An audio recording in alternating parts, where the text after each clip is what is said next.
Hello dear students, पिछली video में हम लोगों ने साझेदारों के पूंजी खाते के बारे में अध्ययन किया था। उसमें नीचे कुछ पॉइंट्स बताए गए थे कि साझेदारों के पूंजी खाते या साझेदारी खाते बनाते समय इन सारे पॉइंट्स को समायोजनाओं के रूप में हमें देखना होगा। तो उनमें से पहला पॉइंट है आज साझेदारों के मध्य लाभ हानि का विभाजन, जिस पर हम आपसे चर्चा करेंगे। ठीक है, देखिए नॉर्मल वे में तो क्या है कि एक साझेदारी संलेख होता है और उस साझेदारी संलेख में साझेदारों के बीच बांटे जाने वाले लाभ और हानि के अनुपात का विस्तृत वर्णन होता है। लेकिन अगर किसी कारणवश साझेदारी संलेख का अभाव है तो हमने बताया था कि साझेदारों के बीच में लाभ हानि विभाजन का जो अनुपात होगा वो समान होगा, उनकी पूंजी की मात्रा किसी भी अनुपात में हो तो। ठीक है, अगर डिटेल में हम इसको लिखना चाहें तो लिखेंगे, सामान्यतः पॉइंट बुलेट लगा दीजिएगा। फर्स्ट बुलेट में सामान्यतः साझेदारों के मध्य लाभ हानि विभाजन साझेदारी संलेख के अनुसार होता है। ये बिल्कुल क्लियर है। अगर साझेदारी संलेख बना हुआ है तो हमें उसी के अनुसार, उसमें बताए गए नियम के अनुसार ही लाभ और हानि का विभाजन करना है।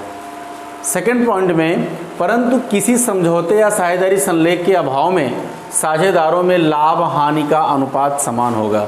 जैसा कि हमने बताया कि अगर साझेदारी संलेख का अभाव है तो सभी साझेदारों के बीच लाभ और हानि समान अनुपात में बांटा जाएगा। यदि साझेदारी संलेख में उल्लेख हो तो लाभ हानि का विभाजन पूंजी के अनुपात में भी हो सकता है, लेकिन पूंजी की गणना विधि दो प्रकार की हो सकती है। ठीक है ना, अगर साझेदारी संलेख में यह वर्णन है कि साझेदारों को उनकी पूंजी के अनुपात में लाभ और हानि का विभाजन किया जाएगा तो वहाँ पर आपको एक सूचना और दी गई होगी कि साझेदारों की पूंजी स्थिर है या परिवर्तनशील है। क्योंकि अगर साझेदारों की पूंजी स्थिर है तो उसके लिए हमने आपसे बताया था साझेदारों का पूंजी खाता अगर स्थिर है तो वहाँ पर हमें दो खाते बनाने पड़ेंगे, पार्टनर्स कैपिटल अकाउंट और पार्टनर्स करंट अकाउंट। तो वहाँ पे जो लाभ कैलकुलेट किया जाएगा वो पार्टनर्स कैपिटल अकाउंट की पूंजी के अनुपात में किया जाएगा। ठीक है, लेकिन अगर परिवर्तनशील पूंजी खाता है तो ऐसी स्थिति में स्थिर और परिवर्तनशील दोनों को मिलाकर परिवर्तनशील बनता है।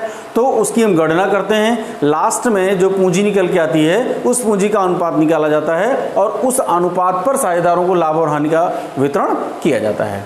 ठीक है, अब देखते हैं कि सपोज दैट लाभ कैलकुलेट हो गया, लाभ के वितरण का अनुपात भी हमें पता हो गया।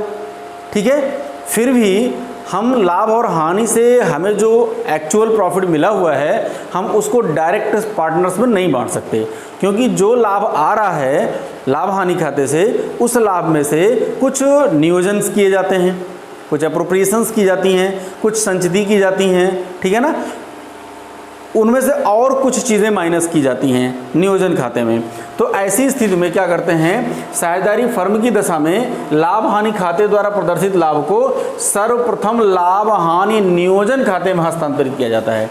देखिए पहले हमने चर्चा किया था कि साझेदारी खातों में वहाँ पे एक profit and loss appropriation account भी बनाया जाता है। ठीक है ना, तो जो हमें प्रॉफिट एंड लॉस से अमाउंट मिलता है उसे हम क्या करते हैं, profit and loss appropriation account में सबसे पहले क्या करते हैं, ट्रांसफ़र कर देते हैं।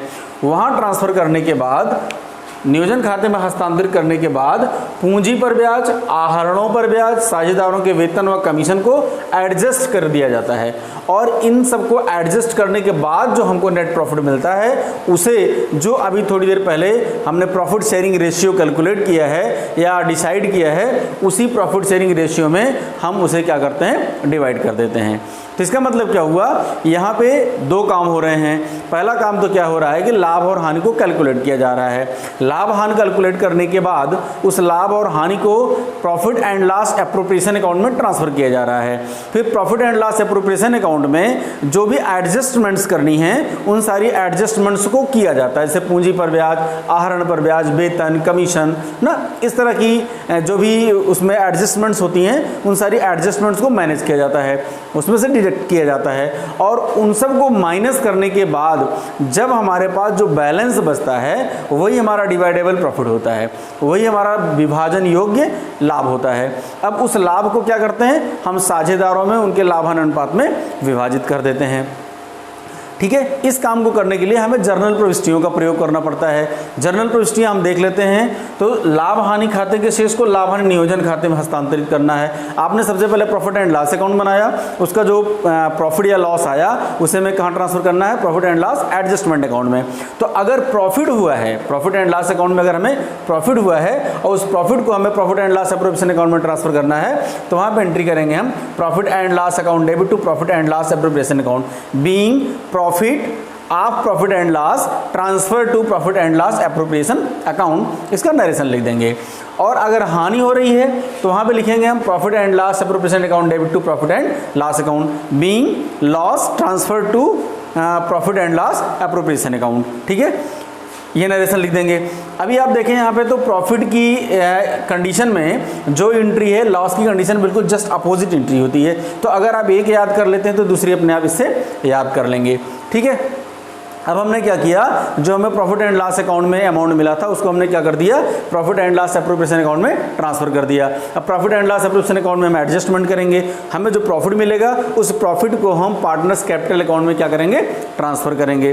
अब वहाँ पे दो स्थितियाँ बनेंगी, या तो पार्टनर्स कैपिटल अकाउंट में हमें ट्रांसफर करना होगा या तो पार्टनर्स करंट अकाउंट में ट्रांसफर करना पड़ेगा। अगर साझेदारों की पूंजी स्थिर है ना, तो ऐसी स्थिति में हमको पार्टनर्स करंट अकाउंट में ट्रांसफर करना पड़ेगा।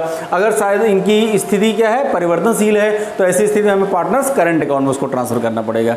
ठीक है, क्लियर बात। तो यहाँ पे हम लिखते हैं लाभ हानि नियोजन खाते के शेष को साझेदारों के पूंजी खाते में हस्तांतरित करने पर। ठीक है, अब वहाँ पे अगर प्रॉफिट हुआ है तो profit and loss appropriation account debit to partners capital account और पार्टनर्स करंट अकाउंट। ठीक है ना, अगर स्थिर है, अगर ये हमारा साझेदारों का पूंजी खाता स्थिर है तो ऐसी स्थिति में हमको ट्रांसफर करना पड़ेगा पार्टनर्स करंट अकाउंट में, और अगर हमारा ये फ्लोटिंग है, परिवर्तनशील है, तो पार्टनर्स कैपिटल अकाउंट में ट्रांसफर करना पड़ेगा। नेक्स्ट पॉइंट है, अगर हानि हो रही है तो इसी एंट्री का जस्ट अपोजिट हो जाएगा, पार्टनर्स कैपिटल अकाउंट और partners current account debit to profit and loss appropriation account. ठीक है, इसका नरेशन लिखेंगे being profit from profit and loss appropriation account transfer to partners capital account या divided into partners capital account और send या transfer in partners current account. हानि की दशा में आप लिख दोगे being loss on profit and loss appropriation account transfer to partners capital account और पार्टनर्स करंट अकाउंट। ठीक है, तो इस वीडियो में आपने देखा कि लाभ और हानि का कौन सा अनुपात हम अपने कैलकुलेशन में मेंशन करते हैं, ठीक है ना, उसे कहाँ से प्राप्त करते हैं, फिर उस प्रॉफिट एंड लॉस के अमाउंट को हम ट्रांसफ़र कहाँ करते हैं, और उस अमाउंट में और कौन सी एडजस्टमेंट्स की जाती हैं, उन एडजस्टमेंट्स करने के बाद प्रॉफिट को हम कहाँ ट्रांसफ़र करते हैं। ठीक है, और उसके लिए हमारी क्या जनरल प्रविष्टियाँ होती हैं। तो उम्मीद करते हैं इस वीडियो में आपको लाभ हानि के विभाजन से संबंधित बातें पूरी तरह से समझ में आ गई होंगी। फिर भी अगर कुछ कमी रह गई हो तो उसे आप वीडियो के कमेंट बॉक्स में लिखकर पूछ सकते हैं। धन्यवाद।